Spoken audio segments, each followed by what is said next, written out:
Hey, home group, pastors and leaders, ready for the fall of 2014. And I thought today I'd like to give you a little bit of input on the whole fall, where our teaching series from the pulpit's going, and some general ideas about how to lead your group through the studies more effectively.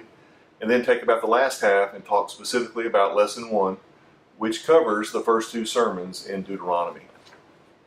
I think we learned a lot last spring as we worked our way through Genesis and I hope you'll see that reflected in the questions. We're going to work a little harder at making sure the questions are clear for you.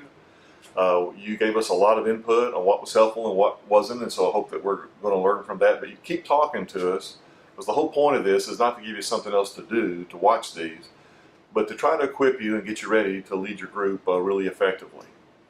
One of the first things that we've got to keep saying, and you may need to say it to your group, is that these lessons, these discussion questions, assume that they've heard the sermons. To write a series of lessons where everyone's starting from scratch and haven't had any teaching, that's a whole nother level of effort and a whole another thing, and we're not trying to do that. These lessons are written specifically assuming that the folks in your group have heard the sermons. Now, we know that everyone wasn't there on Sunday morning. In fact, as kind of an aside, a little sidebar, right now in evangelical churches, average attendance for your members is about 1.5 Sundays a month. That's not your Easter and Christmas people, that's your members. With life being the way it is and schedules being the way they are, 1.5 to at most 2 times a month is what you can expect from your members. So what do you do when folks in your home group haven't heard the sermons?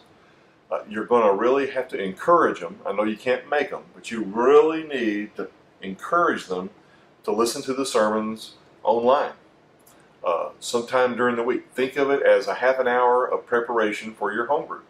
Instead of filling in a fill-in-the-blank Bible study, they need to take a half an hour and listen to the sermon, or sermons, which would be a total of an hour if they wait until for the whole 2 weeks, or if they miss both of the sermons. But really, there's almost no way around that if they hope to be prepared and for you to have a good discussion. So we'll be saying that from up front, but you need to be probably saying it as well.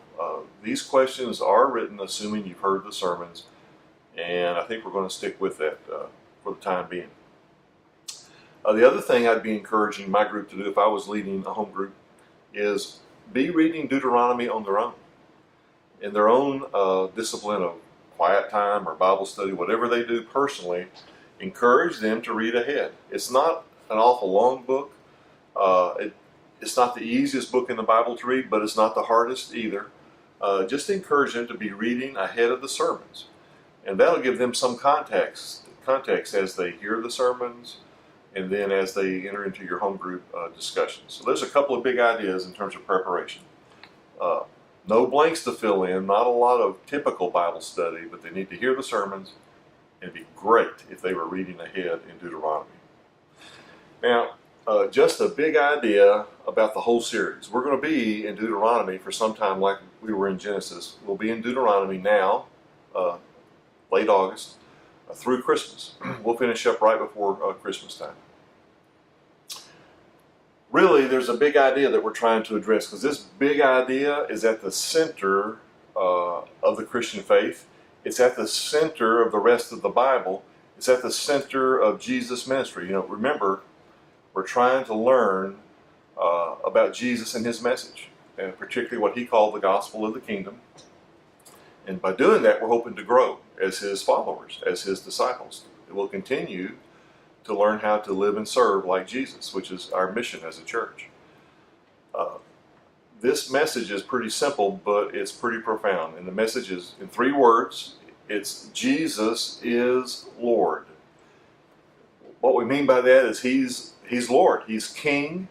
He's the boss. He's the dictator.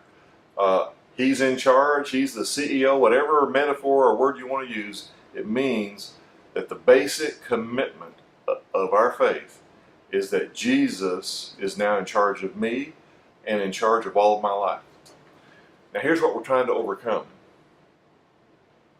No one would really argue with that, I don't think, too much at Lake Valley, at least not intellectually. Most of us think, though, that's like really advanced Christianity. That when you've really become serious, when it's really time to become a real disciple, it's almost like that's Green Beret Christianity, Special Forces Christianity.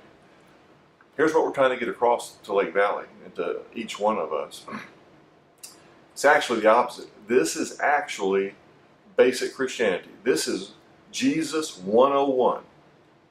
Jesus and his apostles didn't think this was some advanced form of faith when you finally make Jesus the Lord of everything. Instead, they taught this was the basic 101 kindergarten basic commitment any disciple has to decide and make, is that Jesus is Lord and that Drew no longer is. Nor is my job or my money or my family or the President of the United States or any other idea, any other institution, organization, any other cultural idea or force, any other personal preference. Nothing is higher in my life than Jesus. He is in complete charge of me and of us as a church. This is step one of Christianity. This is not getting a doctoral degree in Christianity. This is step one. We really need to get this across to our church, and this is the message of Deuteronomy. That Yahweh, the covenant name for God, is God, and He is the only God. And the fundamental problem throughout the Bible, and it's the problem in Deuteronomy, is idolatry.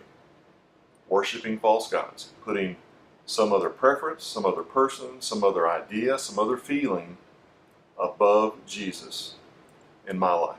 That is the fundamental Bible problem of sin, of rebellion, that Jesus came to change. So, that's our big ideas. We preach through Deuteronomy. We'll be hammering it from different perspectives. We won't necessarily say it that bluntly every single Sunday, but it is the big idea we want to get across to Lake Valley. Now let me say a word in about 5 minutes or so about Lesson 1, which covers the first two sermons. The first sermon, one of the takeaways was to teach Lake Valley that Deuteronomy itself, the actual text, the actual book, is actually a treaty. It's in the form of an ancient Near Eastern treaty. For the scholars among you, it was called a suzerain treaty. It's recognized as a standard form of a treaty between a king and his subjects, and Deuteronomy is written in that form. All we want you to do in the first couple of questions in your lesson is to let your group wrestle with the seriousness. What are the implications that when God was calling Israel, the second generation up out of Egypt, into a relationship with Him, it was serious enough that He actually formed a written covenant with them. What does that tell us about God and us and our mission? What does it tell us about the seriousness of our relationship with God? And how seriously He wants to be in relationship with us at a deep level, at a covenant promise level. Almost like a marriage. In fact, as I said that in that sermon, throughout the Bible, He uses marriage as a metaphor of how serious He is about this covenant with His people.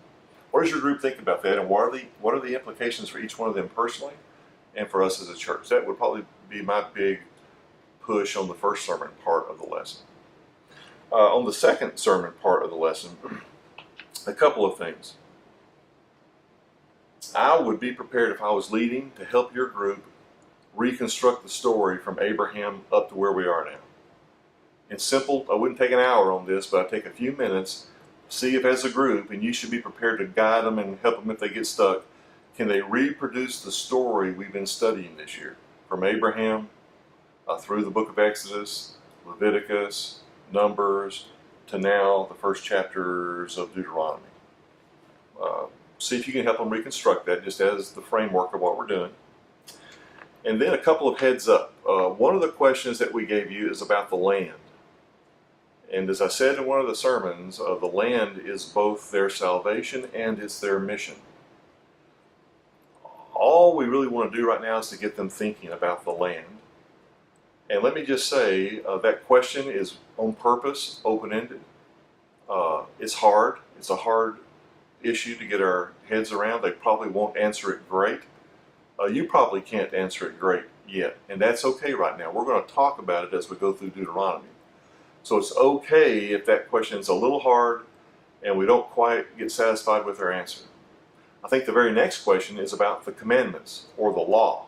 So we've got a question about the land and a question about the laws. What's the role of all these commandments? Guys, this is also a hard question. Let your group wrestle with it. We're not looking for a real easy fill-in-the-blank answer. We just want to highlight these two issues, the land and all the laws, and let them start thinking about what do these things say to a Christian. Because this old covenant, this Mosaic covenant, which is Deuteronomy, is the centerpiece of the Old Testament. But it points forward, as the Old Testament says, to something better. And in Jesus and then in the church, we see what was coming. So we have the benefit of looking back from the new covenant back to the old covenant. But the old covenant still teaches us. It instructs us. It helps us understand our faith in Jesus even deeper. So we want you to wrestle with, what does the land say, and the teaching about the land say to a Christian? And what do all the laws say to a Christian? I think that's enough. We mainly want to signal to you on the front end here, it's okay not to have all this buttoned up and have nice tight little answers. Just get your group talking and thinking about these things, and that will be a successful meeting here early on in this series. All right, I believe that's plenty for this time, and appreciate your leadership. And just like last spring, let us know if we can help you in a better way. Feel free to contact any of us personally, obviously, but I hope this little video will help you get ready for your group. Thanks.